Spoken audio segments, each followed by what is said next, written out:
Hey, this is Notser, and we're in the Tier 10 German cruiser Hindenburg on the map Islands of Ice, and the brand new game mode Arms Race. I can't wait to detail this. It was incredibly fun for me. And speaking of fun, this video is sponsored by RQL. RQL is hosting a fast-paced tournament called Shipstorm Saturday. The tournament takes place September 8th at 4 p.m. Eastern on the North American server. Teams of 3 will face off in Tier 7 and Tier 8 ships on small maps with a maximum battle time of 15 minutes. Hopefully there'll be some Germans. I love me some German ships. Players on the team, which takes first place, will receive 9,000 doubloons with ample rewards for second and third. For more information, join the Shipstorm Saturday Discord at the link in the video description. So, Arms Race. It is revolving around 3 different types of buffs that exist in the world, and they're randomly spread out. They will propagate every, a minute or 2 minutes once all of them are captured, or once the majority, you'll start seeing more come in. There's a little bit of a timer over each buff, which is great. It lets you know, okay, I can actually get over to the objective in time to benefit from it. Now, some of you might be going, well, not so you're nowhere near that objective. But you just gained a buff. What's going on?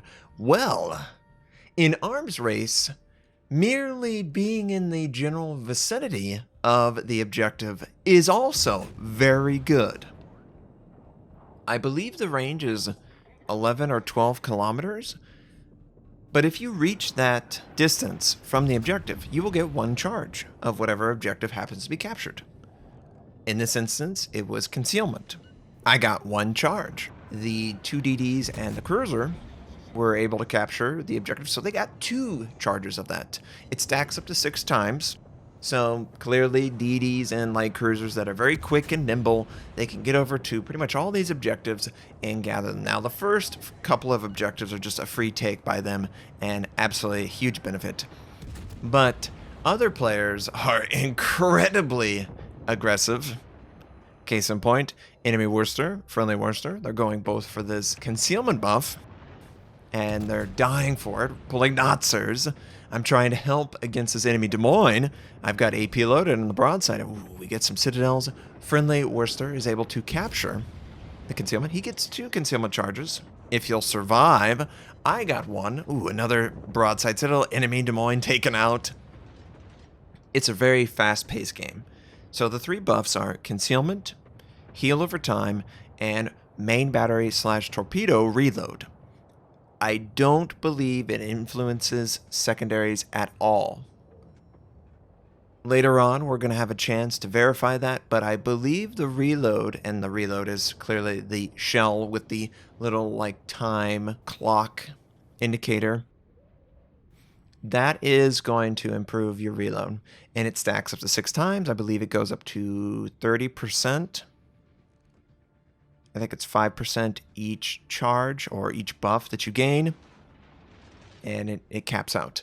But this is so much more intriguing to me as a player because players are moving into the world.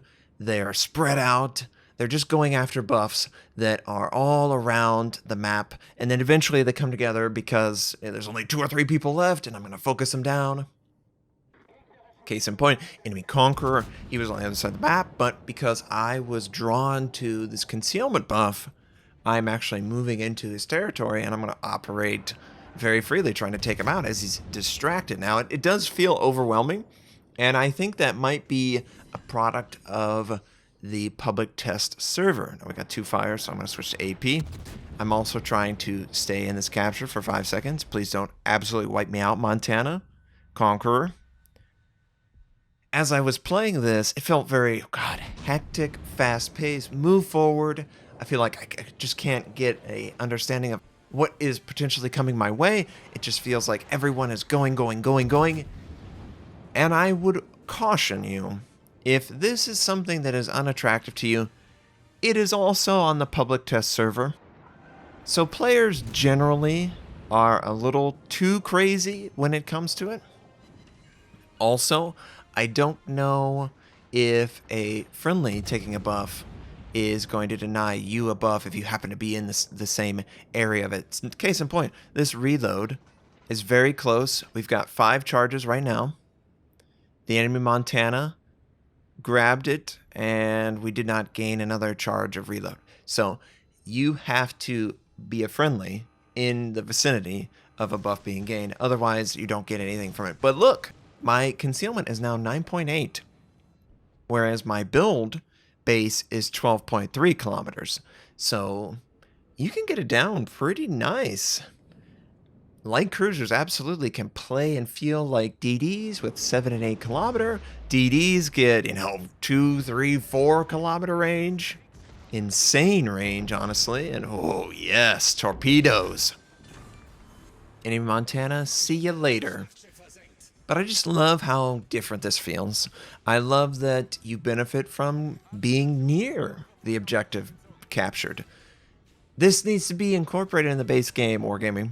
I think it feels great. I know for me personally, I already sort of play like this, so it's very reasonable to be within 12 kilometers of the buff. I did not have the same impression as other players.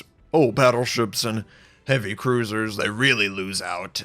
I didn't feel that at all. I felt like we benefited from this because we could actually play the game in a slightly different manner than that super long range, never be even within remote contact of the objective and just fire my guns, It felt really cheap. It still feels very cheap to go play ranked and to only do damage and to outscore everyone.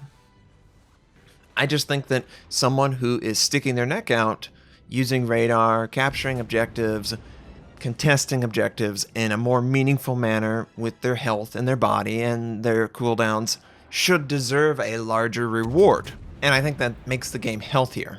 In this game mode, it's there on the screen. You know that you've done something good for your team because you have benefited directly from that. And I just think that is a healthy direction for the game. And I love that they incorporated it here. Now you'll notice there's 2 buffs here that I'm trying to capture. There's no way I'm going to get there for the heal.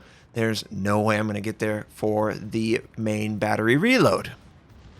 But I get both because I'm in close proximity. And could Wargaming dial that proximity up and down, maybe a little bit more of a buff benefit? Maybe they could. I don't know that I need a bigger buff benefit, knowing full well that 18 is the maximum number of buffs I can carry. 6 per buff. 6 per concealment, reload, heal. I think it feels very good. We're 11 minutes in, we've pushed forward into this gearing, and boy, I've played way too much rank with Hinden. There's no way I'm going to miss these shots. I've played way too much with this ship because it is so consistent, and I appreciate that for rank because there's so much inconsistency with your teammates. And arms race teammates make stupid decisions too. Honestly, I don't know that I could even consider this as legitimate testing of what the real live server is going to give you because it's public test server. People are just rushing in and dying, but I think people actually enjoy this to the point where they're playing almost exclusively on the public test server. It's just a different, more active engagement. I actually love it. This is way more compelling than anything the other game mode would be, just because it's so slow. I hate how people have always de-evolved gameplay to be the most min-max, slow down as it possibly can be. I just don't understand that. Yes, it's probably more comfortable. Yes, you're not making risks, or taking risks even. You're not making risks, but it's not fun. You've taken the fun out of the game. And I'm sure this will be min-maxed.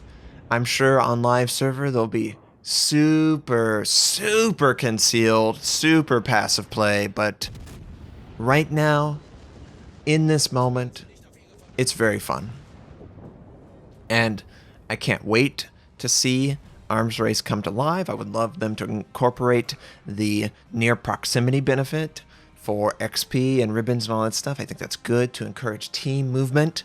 I hope you enjoyed seeing this. You probably have already seen it, but Hindenburg's great. I hope you have a wonderful day, and I'll catch you next time.